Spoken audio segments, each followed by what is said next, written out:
Assalamualaikum warahmatullahi wabarakatuh. Waalaikumsalam warahmatullahi wabarakatuh. Selamat pagi Bapak Ibu. Pagi. Sehat? Alhamdulillah. Iya, terima kasih Bapak Ibu yang telah hadir dalam kegiatan kita hari ini. Mudah-mudahan acara ini berjalan dengan baik. Amin. Oke, ini kita hari ini adalah penyebaran pemahaman dan penerapan pengalaman budaya positif. Ya, menyebarkan pemahaman dan penerapan pengalaman budaya positif. Oleh saya sendiri. Oke, apa itu budaya positif? Nanti kita pahami bersama ya Bapak Ibu. Nah, konsep inti budaya positif yang akan disampaikan adalah ada 8. Pertama adalah perubahan paradigma belajar. Yang kedua, disiplin positif. Yang ketiga, nilai-nilai kebajikan. Yang keempat, kebutuhan dasar manusia. Yang kelima, motivasi perilaku manusia. Posisi kontrol guru, keyakinan kelas, dan segitiga restitusi. Nah Bapak Ibu, kita memasuki pembelajaran dengan paradigma baru. Nah kita kan sudah belajar terutama kelas 1, 2, 4 dan 5 untuk kedepannya akan menggunakan kurikulum merdeka. Nah ini juga merupakan paradigma baru di dalam dunia pendidikan. Kita sama ketahui ada berapa profil pelajar Pancasila Bapak Ibu? 5 atau 6? 6. Ada 6 profil pelajar Pancasila. Yang pertama adalah beriman dan bertakwa. Oke, beriman dan bertakwa kepada Tuhan Yang Maha Esa dan berakhlak mulia. Yang kedua, mandiri. Terus Gotong royong. gotong royong, Dan kebenekaan global. kebinekaan global, kreatif dan Kreatif. bernalar kritis. Alhamdulillah Bapak Ibu, kita sudah mengetahui 6 ya dimensi profil pelajar Pancasila. Nah, pembelajaran dengan paradigma baru merupakan pembelajaran yang dirancang berdasarkan prinsip pembelajaran berdiferensiasi. Nah, diferensiasi itu kita ketahui bahwa pembelajaran sesuai kebutuhan anak, sesuai bakat dan minat mereka. Sehingga para peserta didik belajar sesuai dengan kebutuhan berdasarkan tahap perkembangan sesuai dengan teori psikologi modern untuk mewujudkan profil pelajar Pancasila. Next, ini adalah miskonsepsi tentang teori kontrol.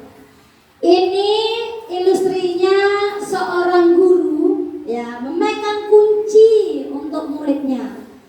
Ilusi guru mengontrol murid. Ilusi bahwa semua penguatan positif, efektif dan bermanfaat.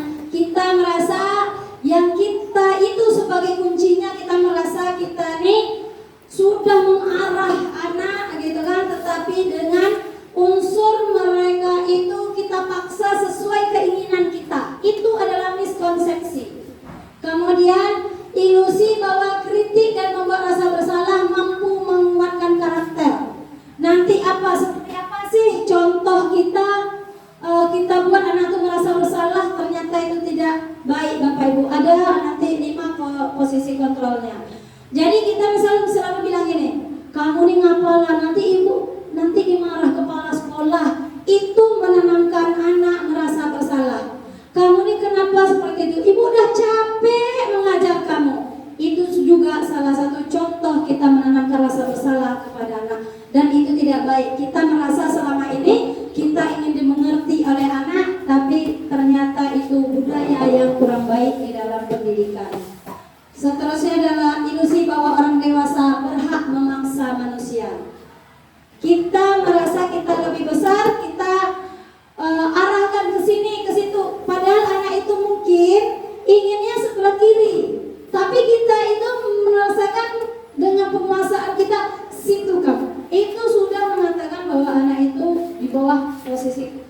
kekuasaan seorang orang dewasa.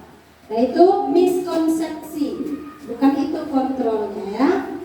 Lanjut, ini contoh stimulus respon dengan teori kontrol.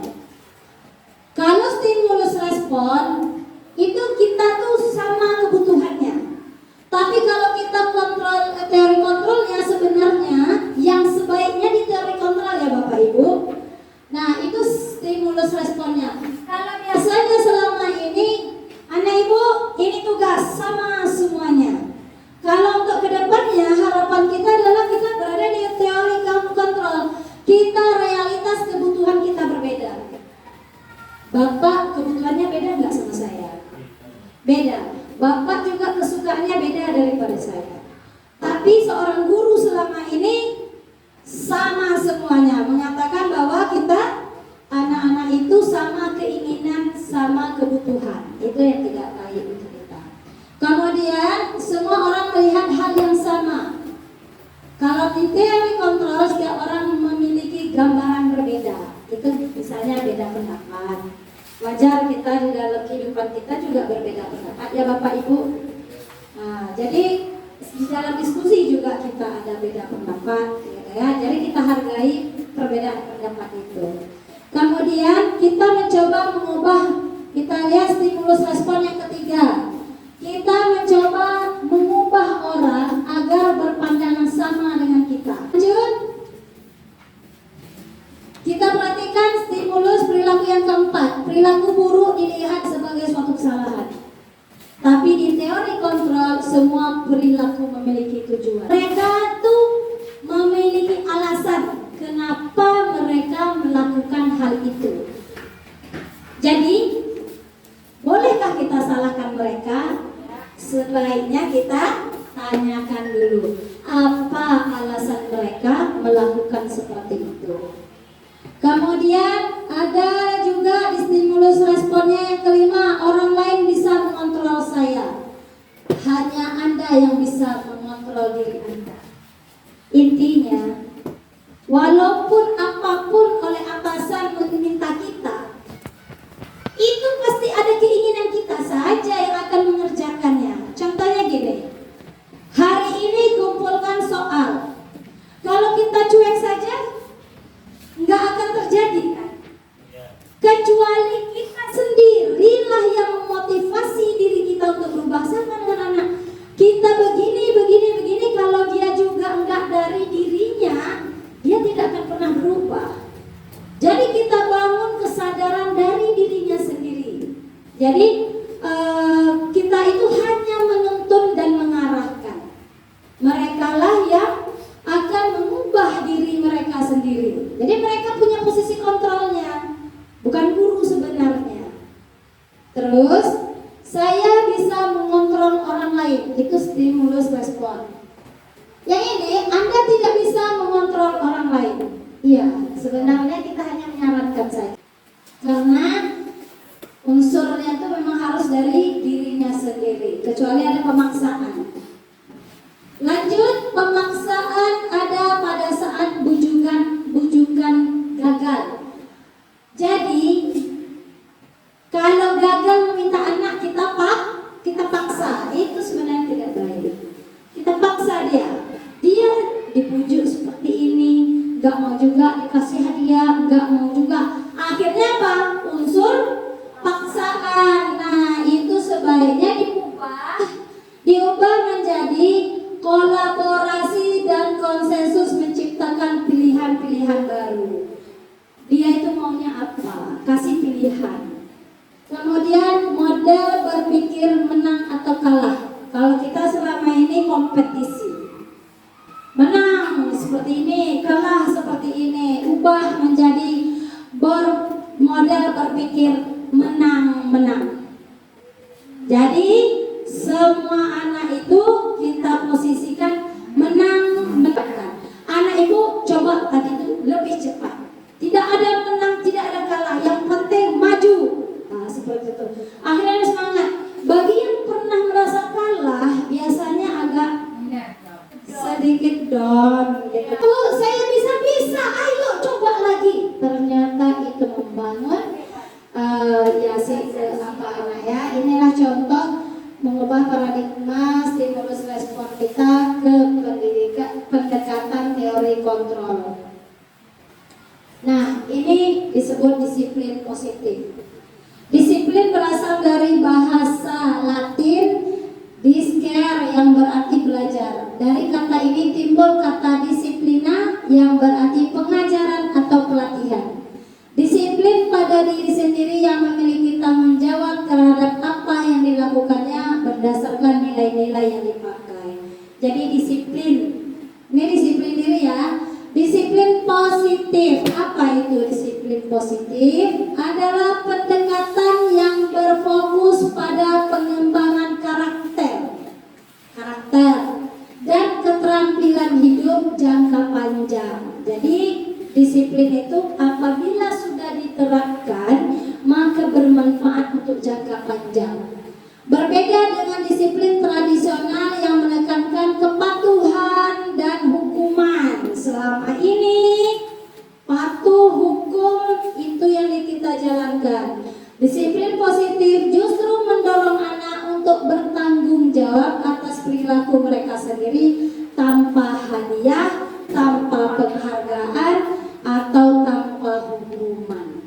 Ya, jadi sebagai pendidik, ya, sebagai pendidik, tujuan kita adalah menciptakan anak-anak yang memiliki disiplin diri, sehingga mereka bisa berperilaku dengan mengacu pada nilai-nilai kebajikan universal dan memiliki motivasi intrinsik bukan ekstrinsik.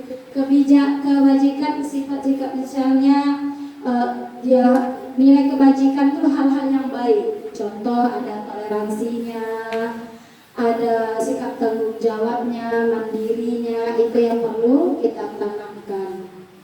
Nah, ada nilai-nilai kebajikan.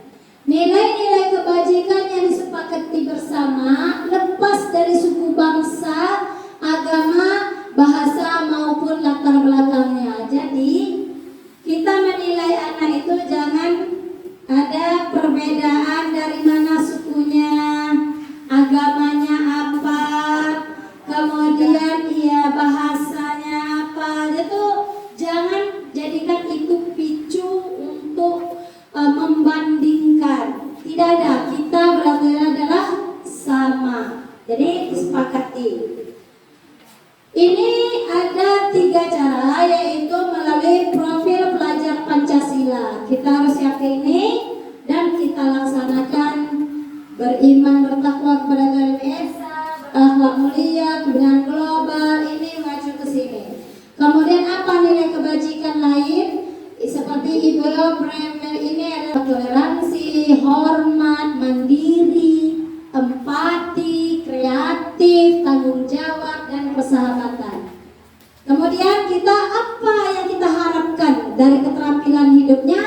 Mereka itu dapat dipercaya. Harapan kita itu mereka itu dapat dipercaya, lurus hidupnya, pendengar yang aktif dan tidak merendahkan orang lain. Itu harapan kita ya, yang bisa nilai kebajikan yang disepakati bersama. Nah, ini adalah kebutuhan dasar manusia. Kita tahap seterusnya ya, kebutuhan dasar manusia. Manusia itu pasti punya kebutuhan, ya kan? Ya Bapak Ibu? Ya. Apa itu contohnya kebutuhan kita sebagai manusia? Sandang, pangan, papan juga termasuk kebutuhan. Oke, kita perhatikan dulu. Kebutuhan dasar manusia adalah kebutuhan yang harus dipenuhi oleh setiap individu untuk memastikan kelangsungan hidupnya. Ya kan? Semua yang kita lakukan adalah usaha terbaik untuk mendapatkan apa yang kita inginkan. Itu kebutuhannya pasti kita perjuangkan. Ada 5 kebutuhan dasar manusia.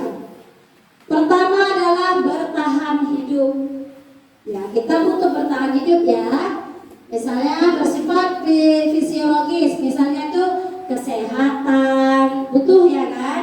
Rumah dan makanan. Tak ada makan, kita bisa mati. Ya kan Pak Pur? Iya. 2, kasih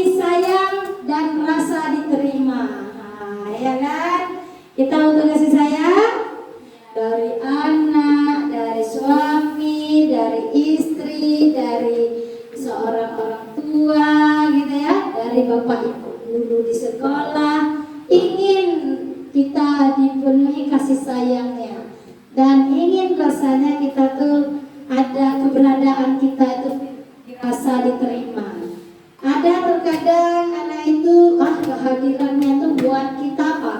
Jengkel. Ternyata itu ada keinginan mereka yang tidak kita kasihkan haknya. Yang ketiga, penguasaan atau kebutuhan pengakuan atas kemampuan. Nah, yang ketiga itu penguasaan. Kita ingin diakui gitu ya kan? Oh, saya bisa. Anak-anak tuh juga sama. Mereka juga sebagai manusia membutuhkan itu. Membutuhkan pengakuan. Contohnya, kamu bisa membaca. Kalau saya kebetulan guru kelas 1 kan. Wih, pintar, ingin diakui walaupun pujian hanya seperti itu gitu kan. Kemudian, ibu saya begini, terima semua masukan mereka itu, sehingga apa? Mereka merasa mereka itu diterima oleh gurunya gitu. Lanjut yang keempat, kebebasan. Setiap orang ingin bebas, misalnya mandiri, ya kan? Otonomi, memiliki pilihan dan mampu mengendalikan arah hidup seseorang. Dia ingin juga mengarahkan orang ikut sama dia. Itu kebebasan.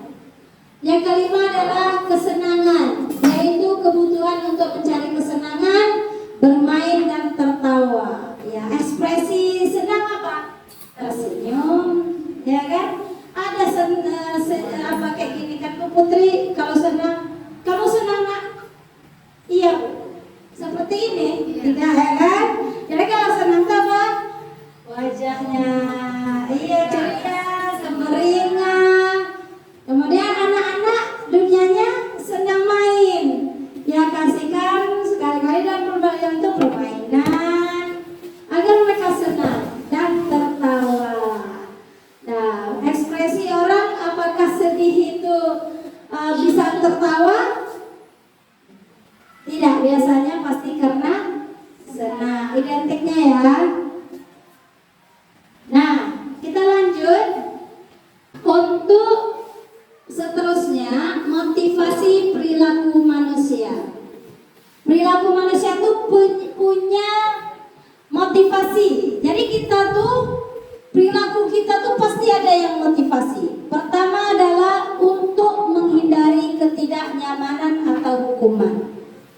Yang kedua, untuk mendapatkan imbalan atau penghargaan dari orang lain. Kalau dua ini, 1 dan 2, itu merupakan unsur ekstrinsik dari luar. Kenapa? Dia takut untuk tidak dihukum, supaya tidak dihukum dia baru melakukan. Berarti dari luar, tak ada dari dirinya. Jadi kemudian dia untuk mendapatkan imbalan, kita kasih, ayo anak ibu, siapa yang maju dapat 2.000. Itu dorongan dari luar. Sebaiknya mereka itu melanjutkan nomor 3, untuk mengasihi orang yang mereka inginkan dan menghargai diri sendiri dengan nilai-nilai yang mereka percayai. Dia harus dari diri sendiri. Tanamkan anak-anak itu tanpa hadiah juga mereka berperilaku baik. Tanpa pujian juga mereka tetap berperilaku baik. Nah, bagaimana caranya? Nanti kita perhatikan posisi-posisi kontrol guru. Oke. Kita masuk ke identitas gagal dan identitas sukses berdasarkan motivasi tadi. Ini ya Bapak Ibu perhatikan, nanti saya akan kasihkan sebuah pertanyaan. Itu apakah termasuk nanti nanti itu ada apakah itu posisi kontrol seorang guru sebagai teman, nanti seperti itu, tapi berarah dari sini. Berkelanjutan nantinya. Identitas gagal, kita hukuman. Perhatikan Bapak Ibu, ini hukuman. Hukuman, sesuatu yang menyakitkan harus terjadi. Kira-kira hukuman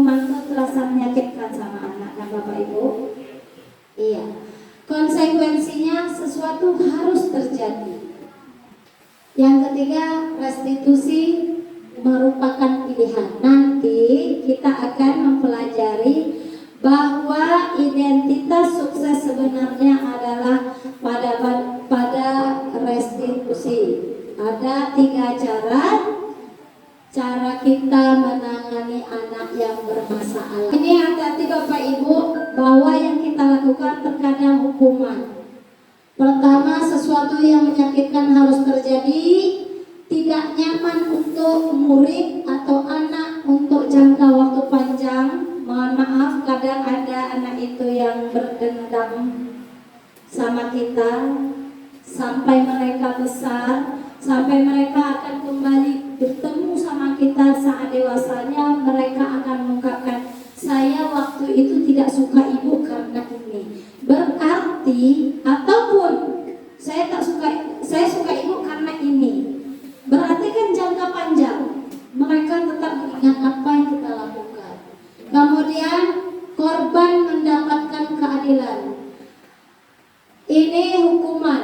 Jadi kita hati-hati dalam menangani suatu masalah. Murid atau anak akan tersakitikah? Perilaku pasif agresif yang meningkatkah? Sistem tidak akan berjalan bila murid itu tidak takut. Jangan tanamkan itu. Kita bilang kalau anak itu tak takut, tak jalan nih.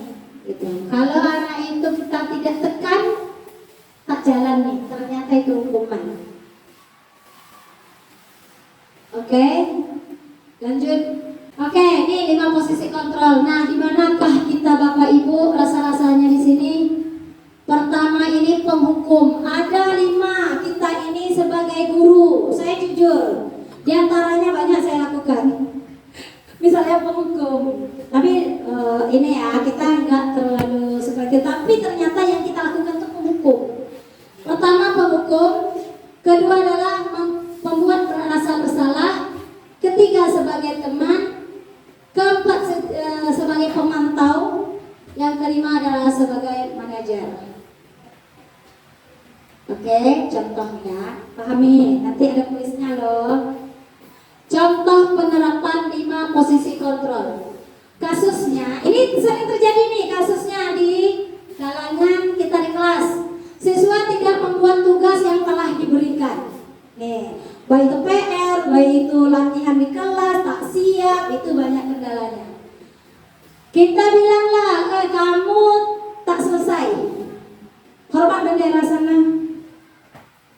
Kemudian kita bilang, kutip sampah dulu. Itu ke kamu karena tidak tadi PR itu, kamu itu ibadah cepat-cepat.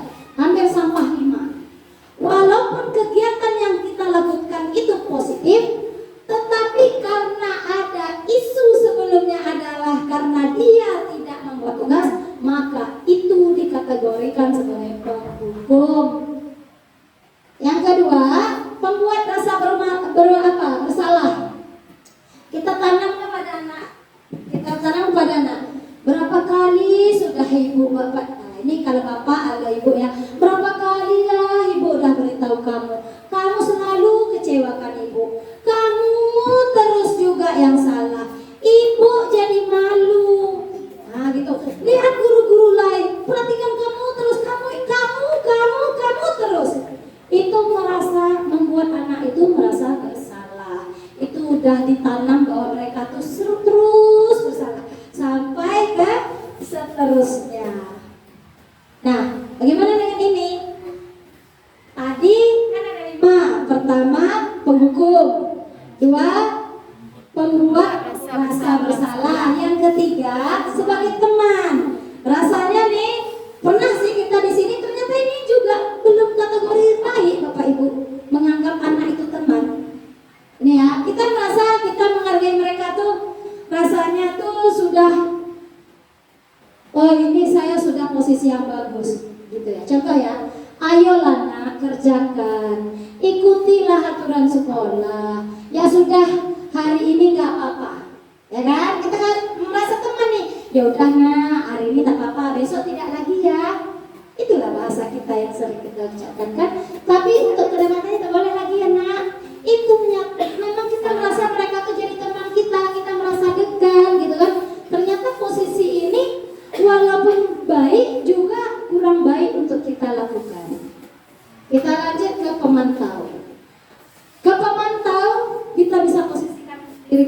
juga sebagai pemantau. Sama dengan kepala sekolah, apabila terjadi kasus-kasus yang terjadi di sekolah, walaupun terhadap anak didik, mungkin guru tidak bisa menangani, maka kepala sekolah sebagai stakeholdernya bisa ngambil posisi sebagai pemantau. Seperti apa? Nih, tengok ya kalimatnya, karena nanti saya akan uji Bapak Ibu dengan kalimatnya. Kamu sudah melanggar peraturan sekolah. Dia ngasih penguatan. Dia menyadarkan kita. Kamu sudah melanggar peraturan sekolah, nak. Kamu tahu kan konsekuensinya kalau kita itu bersalah. Dia ngajak seperti itu. Kemudian ya sudah, kerjakan tugasnya lagi. Bukan berarti dia bilang suruh ambil itu, ambil ini, dikerjakan itu, kerjain ini, enggak. Tapi ya udah, ini kamu tahu kan konsekuensinya. Dia ajarkan balik mereka berpikir. Kamu kan udah tahu tuh kesalahan kamu, seperti itu. Ya sekadar seperti itu dia, ayo tugas kerjakan lagi ya, seperti itu pemantaunya. Kemudian bagaimana dengan manajer? Nah, kalau kita sebagai manajer, pertanyaannya berubah. Kita balikkan ke dia. Apakah kamu tahu apa kesalahan kamu? Bangkitkan kembali. Kita nggak tahu, dianggap ini manajer nih, kita tak tahu dia salah itu, anggap aja kita tidak tahu. Padahal kita sudah tahu, tapi ajukan kembali supaya mereka menjawab. Kemarin ada contoh berita benar, kamu tahu nggak kamu salah apa? Itu sudah manajer. Ya, apakah kamu tahu apa kesalahan kamu? Jawab, ya kan? Kemudian bagaimana cara kamu memperbaikinya? Tanya, dia akan menjawab sendiri. Nah, bagaimana dia mencari solusi? Dia akan tahu kesalahannya, menyadari dia itu salah, kemudian dia akan tahu solusinya. Nah, itu yang diharapkan sebagai guru. Guru itu sebaiknya di posisi manajer. Nah, dalam pembelajaran. Ayo kita jawab. Ya, silakan Bapak Ibu. Itu pertanyaannya. Kamu nih salah terus melakukannya. Memantau? Alasannya, Pak? Memantau karena iya, jadi ada kata tadi, kalau kalimatnya ini kita lihat, kamu ini salah terus melakukan. Kamu ini salah terus melakukannya. Kalau menurut saya memantau, karena dia menekankan kepada diri itu untuk bersalah, gitu aja. Terima kasih, Pak. Oke, Bu Heri, sepertinya tadi berbeda ini. Tadi kan ada dikatakan tadi ada sebagai teman, ada pemantau, ada manajer terakhir. Seperti apa begitu? Yang dia mengatakan Penghukum, Pembuat rasa bersalah. nah itu dia, membuat rasa bersalah. pembuat rasa Bersalah. bersalah. Kita lihat ya, apakah benar? Apakah benar? Di sini penghukum. Kenapa dia sebagai penghukum? Kita menekan. Seperti Bu Heri sepertinya tadi mengucap itu, kemudian mulai berpikir lagi. Kenapa? Karena di sini kita sudah mencas seorang anak itu terus salah. Ternyata itu hukuman bagi dirinya. Tapi kita kembali coba ke pemantau Pak Heri tadi, Pak Rifai. Kamu sudah melanggar peraturan sekolah. Dia bertanya konsekuensinya. Dia tidak ada mengatakan kamu nih terus kamu aja. Enggak seperti itu, Bapak ya. Oke, ini supaya kita memahami Bapak Ibu. Lanjut, next. Nah, kamu tidak akan mendapatkan nilai apabila kamu tidak melakukannya. Memantau.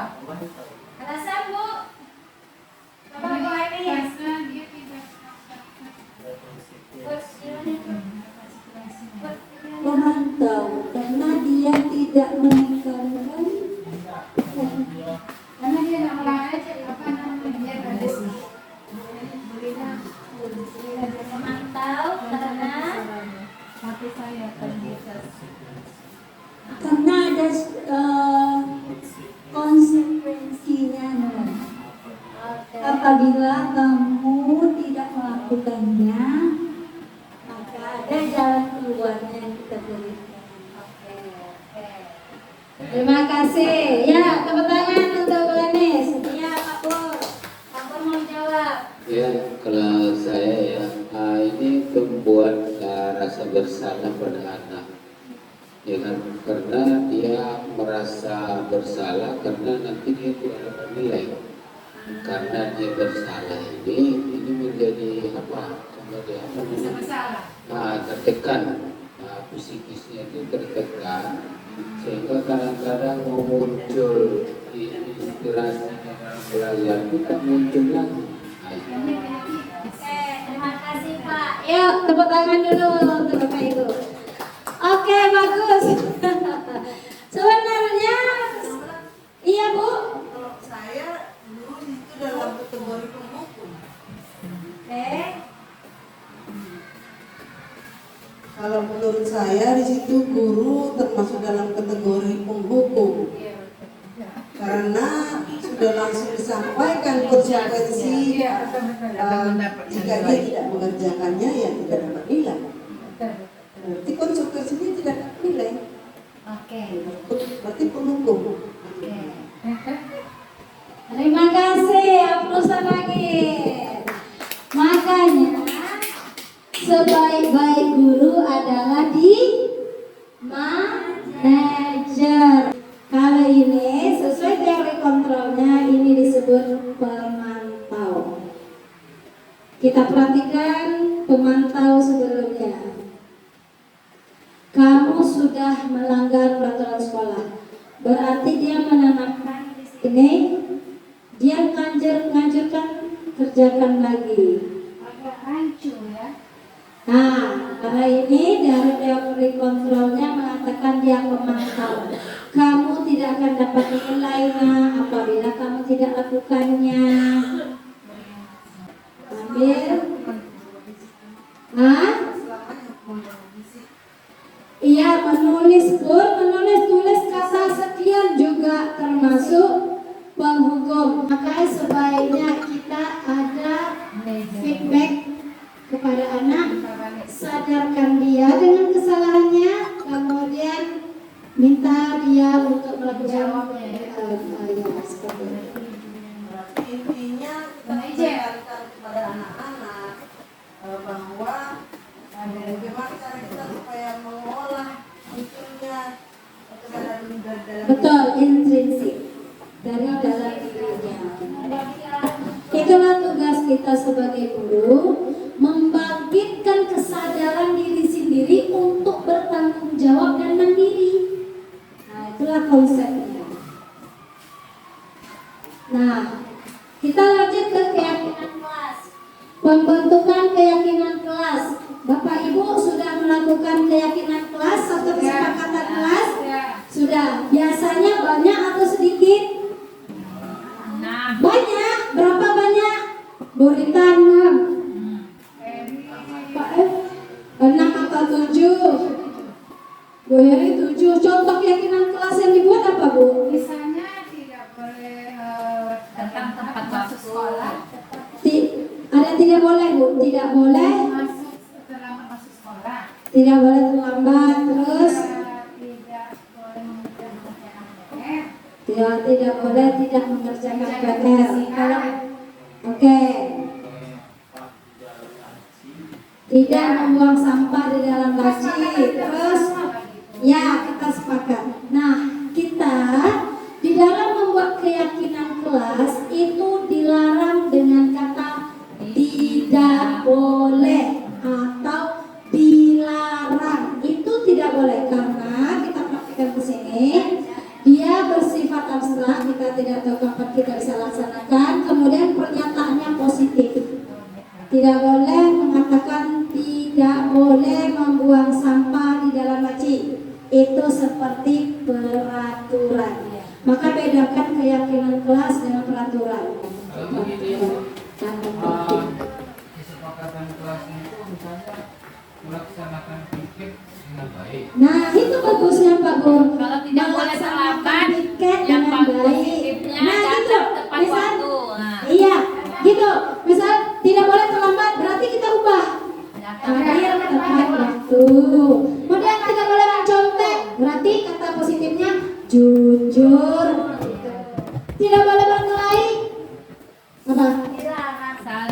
Boleh makan marah. Apa? Saling menghargai atau menghormati. Ya, untuk ke depan hindari kata dilarang. Betul. Nanti kita ada ajaran baru Bu Erian. Oke, lanjut. Saya tanya dulu sebelum Iya.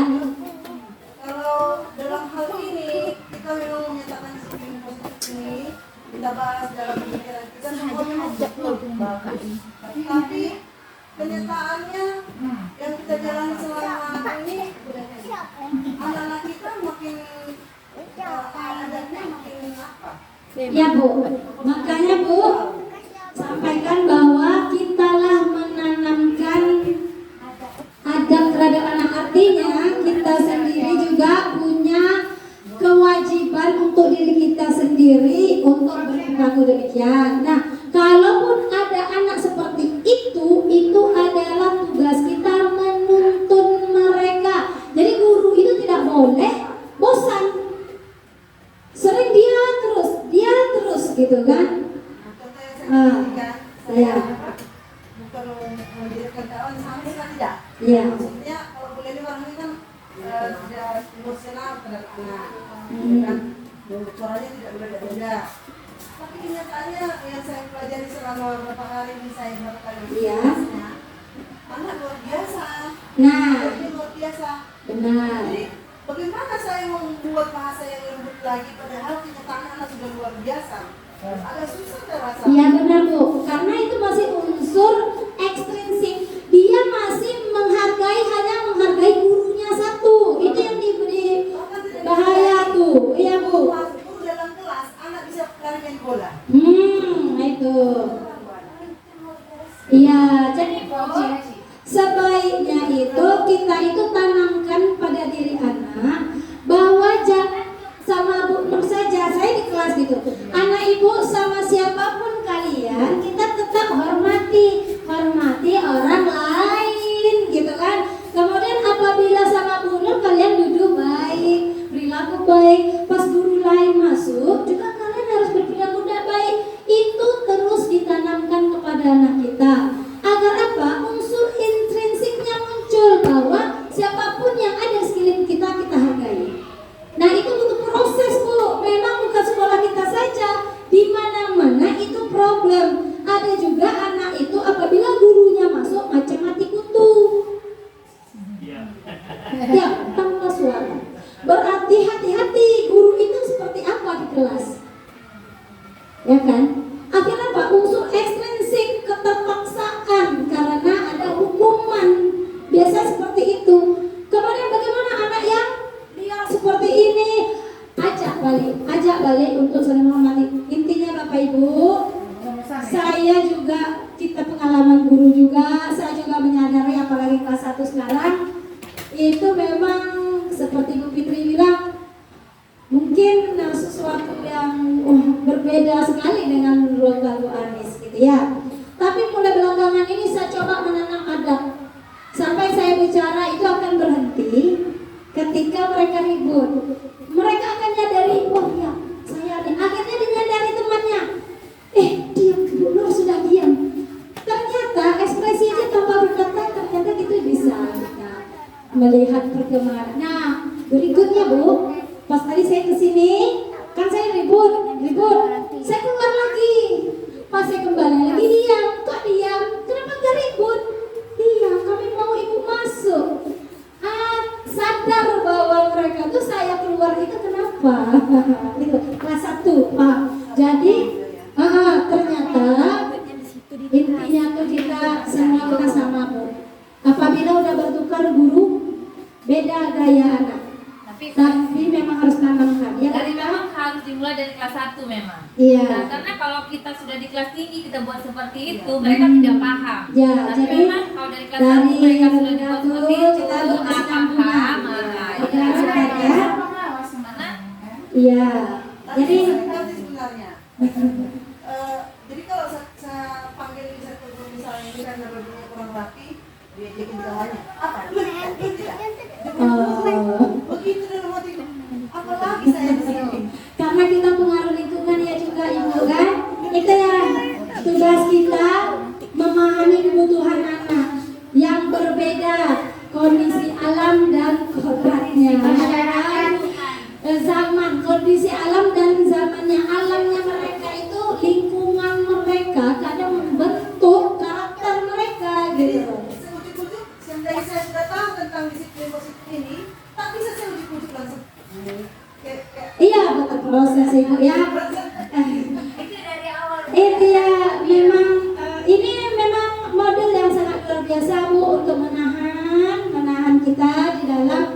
bertindak terhadap anak. Oke ya, kalau jadi Bu, Bapak Ibu, kalau mau pakai keyakinan kelas jangan ada kata dilarang. Mulai positif ya, sedikit dan mudah diingat. Sedikit saja, tak usah paling 5 lah. 7 udah banyak tuh kategori. Ya, jadi terus semakin banyak dia semakin apa? Sedikit tapi mereka yakin itu bisa dilakukan. Ya, sesuai dengan kondisi kelas. Makanya ini kondisi kelasnya seperti apa, gitu. Dan sekolahnya seperti apa. Kurang bertentangan dengan pesan saya sebenarnya. Ya. Oke, kita lanjut segitiga restitusi. Nah, segitiga restitusi ini adalah apa? Bagaimana cara kita menyelesaikan sebuah kasus di sekolah? Nah, kita banyak kasus kan di sekolah. Apapun itu, bisa kita gunakan daftar pertanyaan restitusi ini. Yaitu suatu proses dialog nih, ya.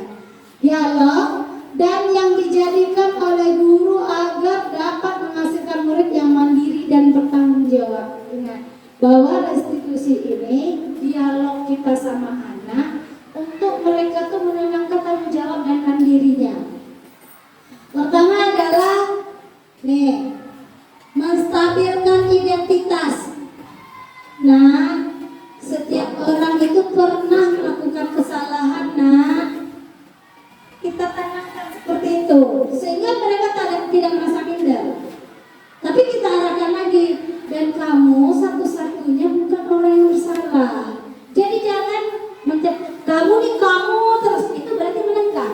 Kita stabilkan identitas itu artinya kita tanamkan bahwa kita semua ini punya kesalahan, sehingga dia merasa bahwa dia dihargai.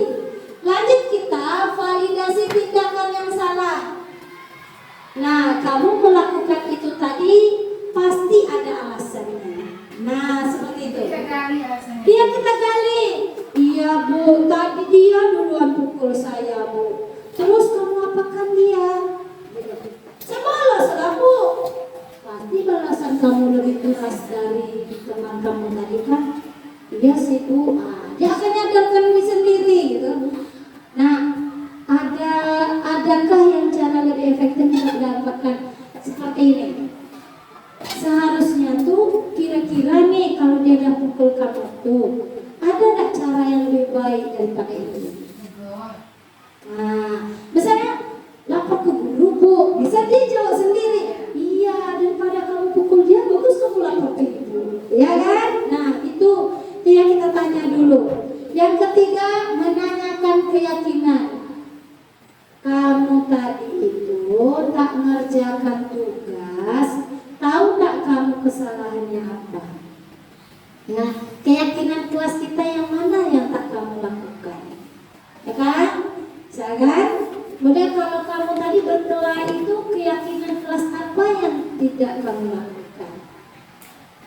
Misalnya berkelahi menghargai orang lain, iya, emangnya tadi itu kamu berkelahi itu menghargai orang lain? Tentu jawaban yakin saya dia bilang tidak, ya kan? Emangnya berkelahi tadi menghargai orang lain? Nah, tidak Bu. Terus, nah itu kan kita tanamkan bahwa apakah kamu ini kamu ingin jadi orang seperti apa, sama dengan itu. Jadi kamunya seharusnya seperti apa, Nak? Iya Bu, seperti ini ya, menghargai orang lain Bu.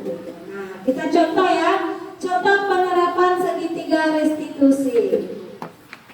Oke.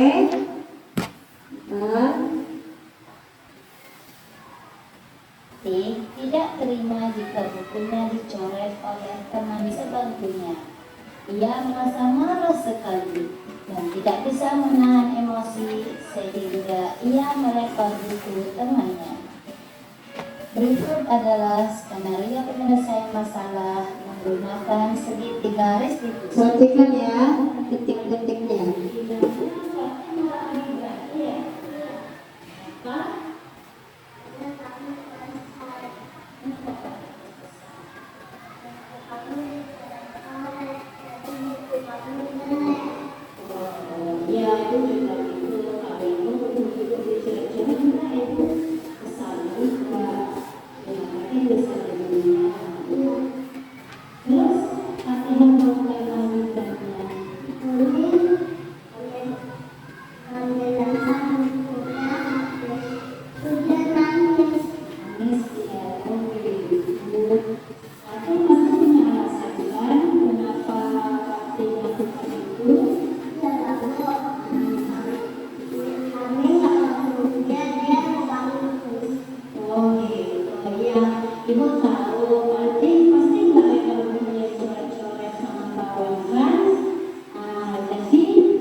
Itu apakah sesuai pasti dengan keyakinan kelas kita? Tidak. Keyakinan kelas apa yang suka Pak ditambah? Tuhan mereka nah, kalau menurut Pakti, apakah menghormati sesama teman itu penting? Penting. Nah, kalau penting, keyakinan apa yang bisa kamu lakukan untuk menghormati sesama? Sabar ya. Tapi, apakah kamu bersedia memperbaiki masalah ini, Pakti? Bagaimana cara Pakti memperbaikinya?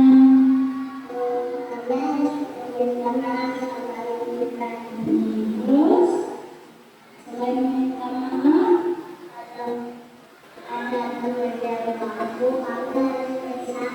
bagus ya berarti tetap semangat belajar ya.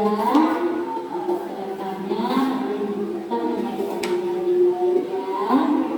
Oke, silakan Pakti masuk ke kelas. Terima kasih. Oke, Assalamualaikum warahmatullahi wabarakatuh. Nama saya Fatin. Saya senang belajar diskusi sama Bu Noya dan lebih bersabar. Sahabat teman-teman, terima kasih Bu.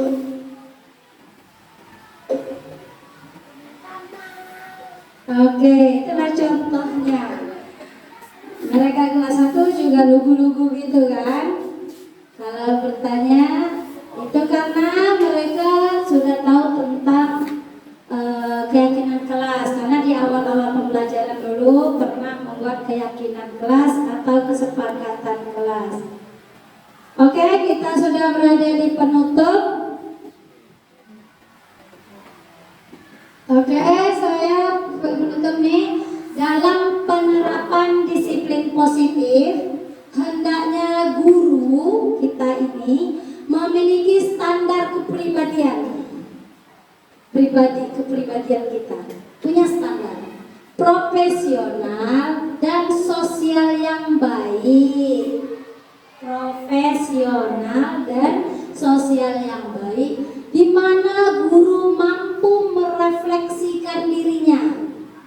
Kita harus refleksi diri Bapak Ibu dalam mengajar, dalam berteman kita sesama guru, kita refleksi diri kita dalam posisi kontrol saat ini. Jadi 5 posisi kontrol yang telah kita laksanakan kepada anak, di mana posisi kita?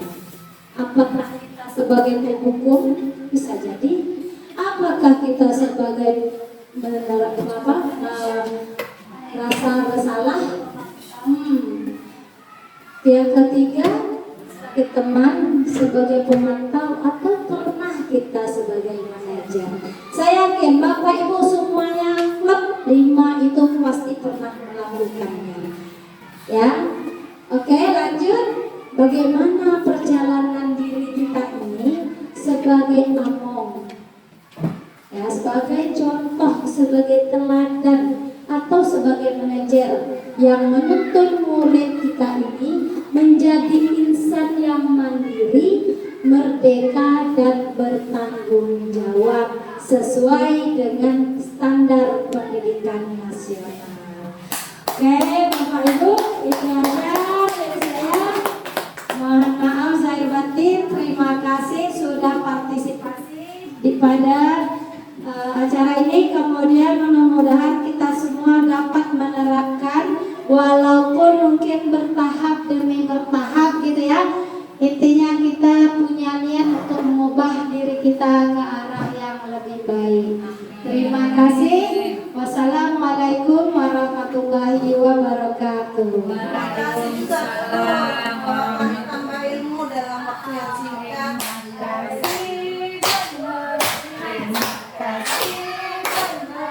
Terima kasih kami ucapkan. Terima kasih Bu. Terima kasih Bu. Terima kasih kami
it's true.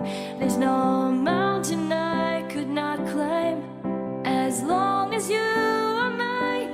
And I thank you for being you. I'll be your best friend. I'll be your guide whenever you need me. I'll be by your side.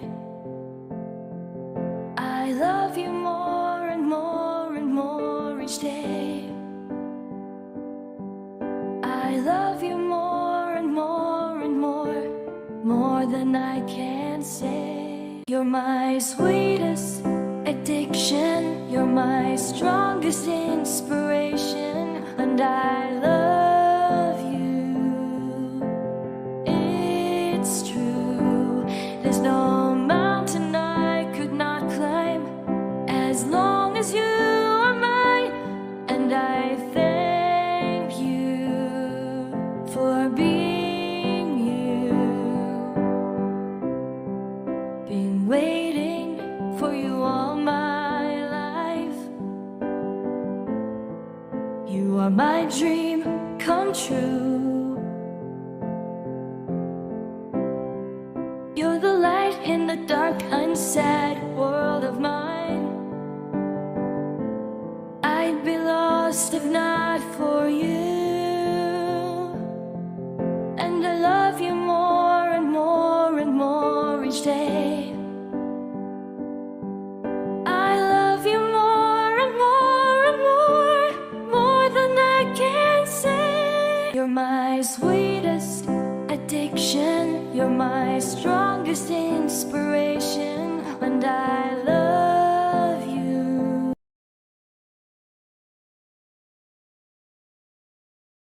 Saya senang diajak diskusi. Saya merasa senang diajak berdiskusi. Halo, nama saya Fatih. Kelas 1B. Penting agar disiplin. Halo, nama saya Raihan, kelas 1B. Sangat penting agar selalu lebih baik.